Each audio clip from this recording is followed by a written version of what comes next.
প্রিয় বন্ধুরা, আজকে আমরা জানব ভালো মানুষের সাথেই কেন সব সময় খারাপ হয়। শ্রীমদ্ ভাগবত গীতায় অর্জুনকে এই সম্পর্কে কি জ্ঞান দিয়েছেন ভগবান শ্রীকৃষ্ণ। তাহলে চলুন প্রিয় দর্শক, আর দেরি না করে শুরু করা যাক। পৃথিবীতে খারাপ ও ভালো সব রকমের মানুষই বাস করেন বন্ধুরা।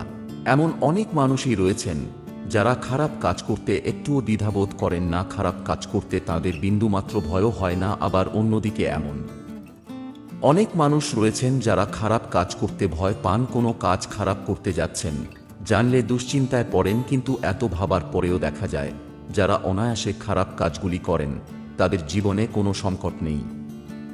এদিকে ভালো মানুষের জীবনেই যত সমস্যা, এতে কষ্ট পাওয়াটাই স্বাভাবিক। প্রায়শই আমাদের মাথায় এই খেয়াল আসে, কেন সবসময় ভালো মানুষদের সঙ্গেই খারাপটা হয়, কেন ভালো মানুষদের জীবনে সুখ এত পরে আসে। যেখানে ভুল পথে যারা চালিত হচ্ছে তারা অনেক কম সময়ের মধ্যেই অনেক কিছু পেয়ে থাকে। অর্জুনও ভগবান শ্রীকৃষ্ণকে ঠিক এই প্রশ্নটাই করেছিলেন, যার উত্তরও পেয়েছিলেন শ্রীকৃষ্ণের কাছে। অর্জুন ভগবান শ্রীকৃষ্ণ অর্জুনকে তখন অতি মূল্যবান গীতার জ্ঞান প্রদান করেছিলেন। অর্জুনের প্রশ্ন ছিল, হে প্রভু, কেন ভালো মানুষের সঙ্গেই সব সময় খারাপ কিছু ঘটে?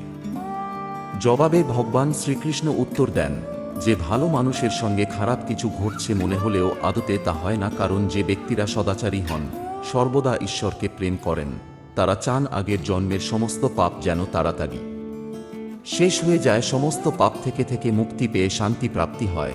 এটাই প্রত্যেকে চায়। কর্মফল সবাইকেই ভুগতে হয়, এমনকি দেবতারাও তাদের পাপ কর্মের শাস্তি ভোগ করেন। মানুষের কর্মের ফলই মানুষের জীবনে কষ্ট নিয়ে আসে। যখন মানুষ তার কর্মফল ভোগ করে নেয় তখন সে মুক্তির পথ লাভ করে। এই কারণে ভালো মানুষদের সঙ্গে যখন খারাপ কিছু হয় তখন বুঝতে হবে তারা তাদের আগের জন্মের পাপের শাস্তি ভোগ করছেন, দ্রুতই তার থেকে মুক্তি পাবেন তারা। জয় শ্রীকৃষ্ণ।